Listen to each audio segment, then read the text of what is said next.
Hello, my name's Chris and welcome to Head Airfield, which is just about to open for the 2022 season. And I thought we'd just take a quick walk up to the from the parking area up to the exit gate where everybody needs to go when they need refreshments at East Shore Farm. So we trundle up to the taxiway, turn left, whiz along to the windsock down there at the end, having a quick look at either side just to make sure we're not going to be splattered by any arriving aircraft.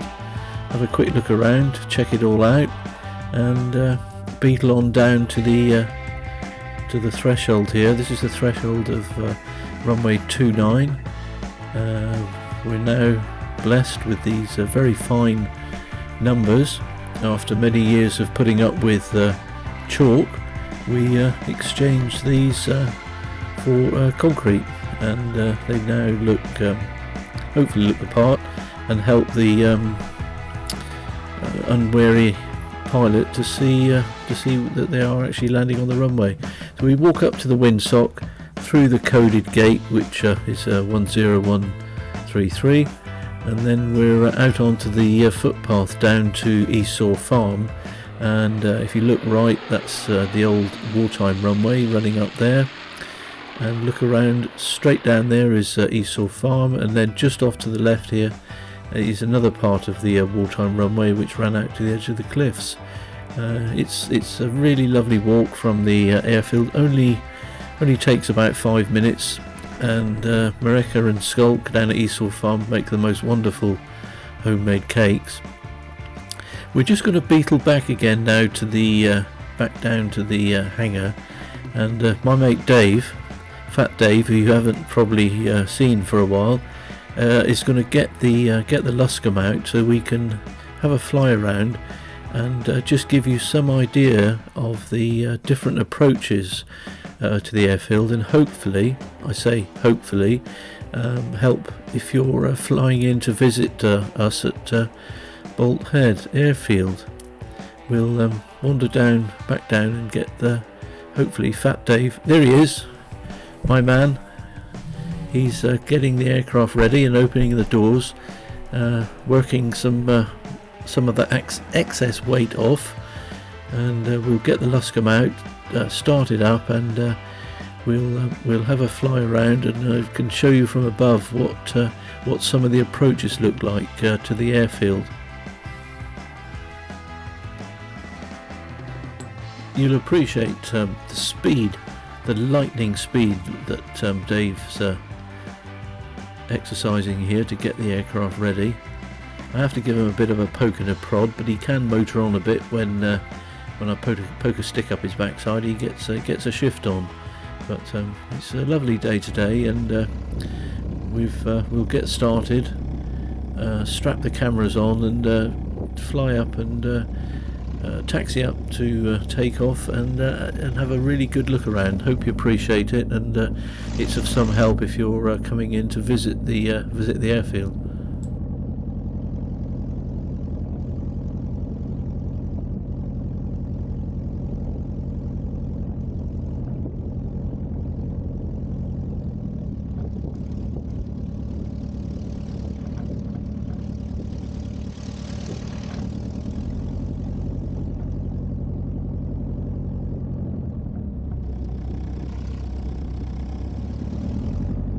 At the head of the taxiway now, and we'll do the engine run-ups before we actually backtrack to take off. And I think I'm right in saying there's an aircraft making an approach, so keep a beady eye out for that one and see that he lands and then clears the runway before we make an attempt to backtrack down the runway. I'll just oh yeah, here he comes.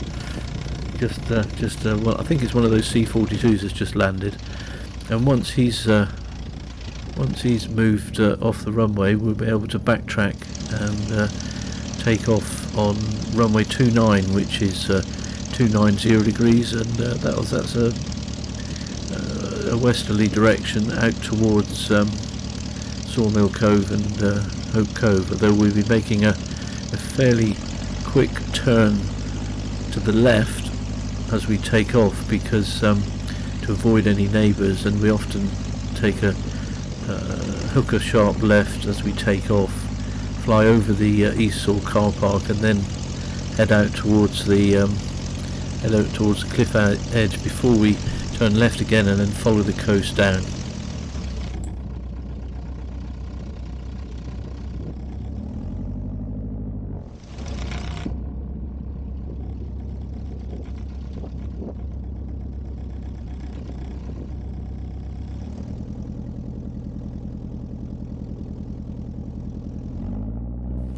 Yeah, we're all lined up now. Engine check's done, and we'll take off on runway 29, giving full power now on this mighty 65 horsepower Continental engine, which will have us departing the ground at round about 60 miles an hour. So we're rocketing down the runway now to take off, and as we lift off, we're going to swing around to the left fairly soon. Mostly if you're departing this runway, you're more than welcome to carry on climbing straight ahead before you make a turn, but some of the more powerful aircraft can make a turn much sooner, thus avoiding all the houses you see down there to the right. So we're turning left and heading out towards the cliff edge. We're actually overflying part of the old wartime runway here, and then we'll turn left again, and we're then effectively on a downwind leg to runway 29. So the runway is just off down there to one side. We'll race down the cliff edge here, which is our downwind leg, and then we'll scoot out over Bolt Head, have a quick look at the entrance to Salcombe Harbour, and then I'll show you how we get lined up to make an approach back to land on runway 29.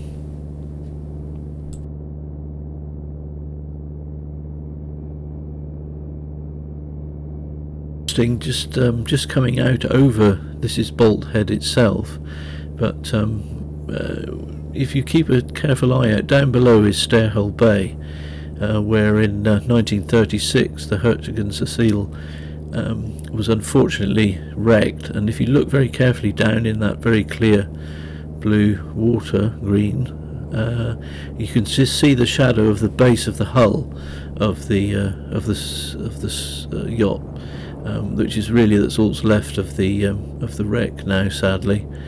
And we're coming out now, and we're flying out towards, just in the distance there is Praw Point, where the NCI Coast Guard lookout lives, and we're going to make a turn which will take us over Garra Rock Hotel. I say Garra Rock Hotel, it used to be a hotel, but as is many the way in this part of the world, was converted to holiday apartments. So we're now over Garra Rock Hotel, with Garra Rock Beach just down there to the left, and we're now making a straight in approach to Bolt Head runway 29. So as we come over here, usually somewhere between 1,000 and 1,500 feet AGL is quite okay. Probably ideally getting down to about 600 feet as you come over the cliff edge, bearing in mind that this cliff that we're approaching here is 430 odd feet above sea level, and just off to the right there you can see South Sands and North Sands, and the infamous winking prawn at North Sands, which is a very kind of Salcombe place to go and have some sort of a lunch.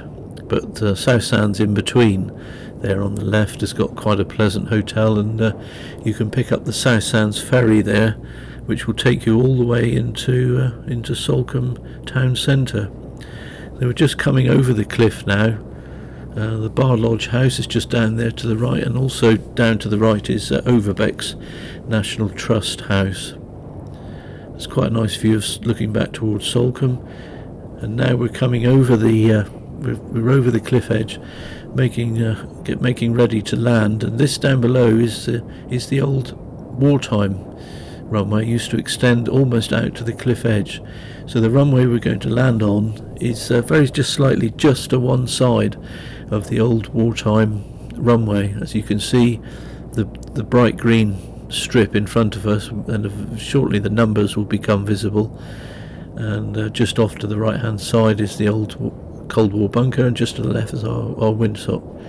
We make quite a nice, reasonably pleasant approach now, and settle down to land.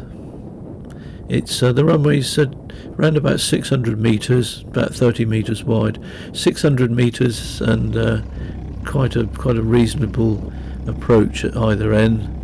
So there shouldn't be any issues if you get down and can run out without using any brakes, and then backtrack towards the taxiway at the opposite end.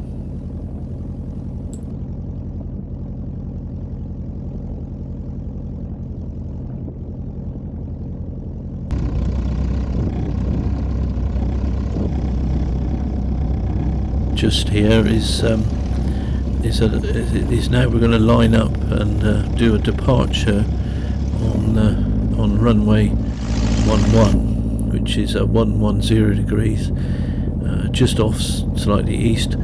This will take us out towards Bolt Head directly, and from there we'll probably turn a right to go on a downwind leg for runway 11, so that we can I can show you what the sort of circuit setup is. If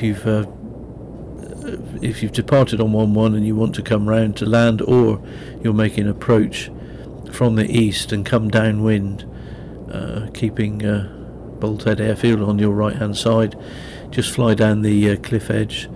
Again, round about 1,000 feet is probably a good height. As you can see, we depart towards the east now, and we'll make when we get to the get fairly close, or a little bit closer to the cliff edge, we'll make a right turn, and I'll be able to show you what the downwind leg looks like on an approach to come back into land on runway 11.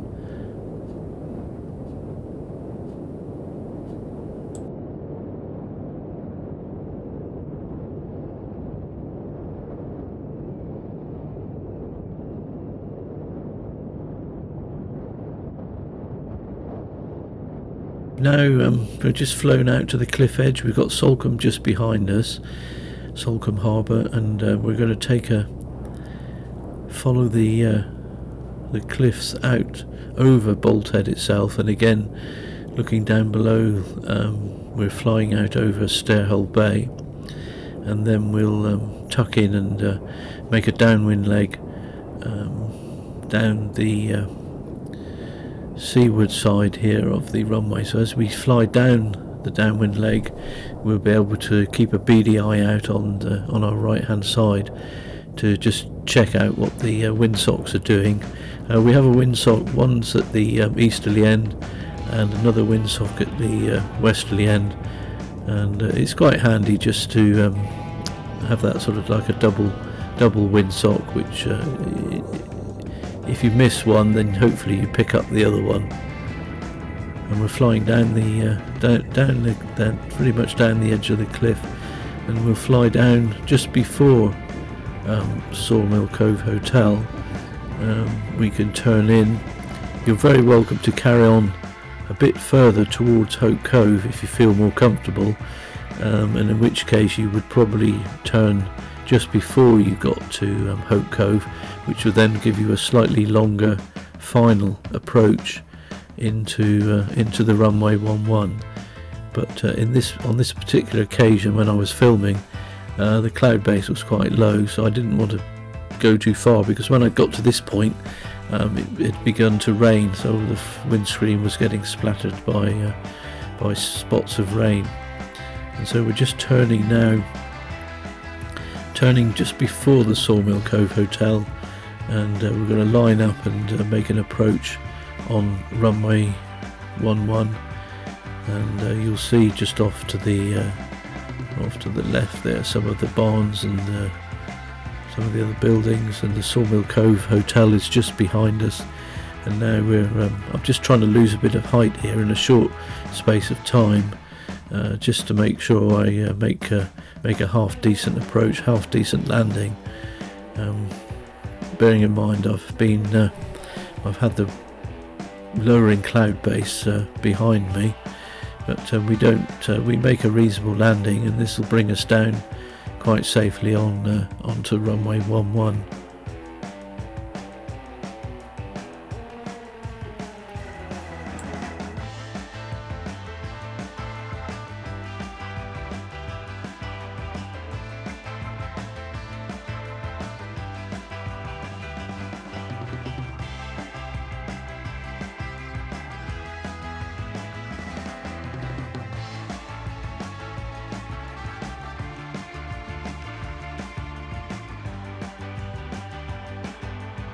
I hope you find that of some use.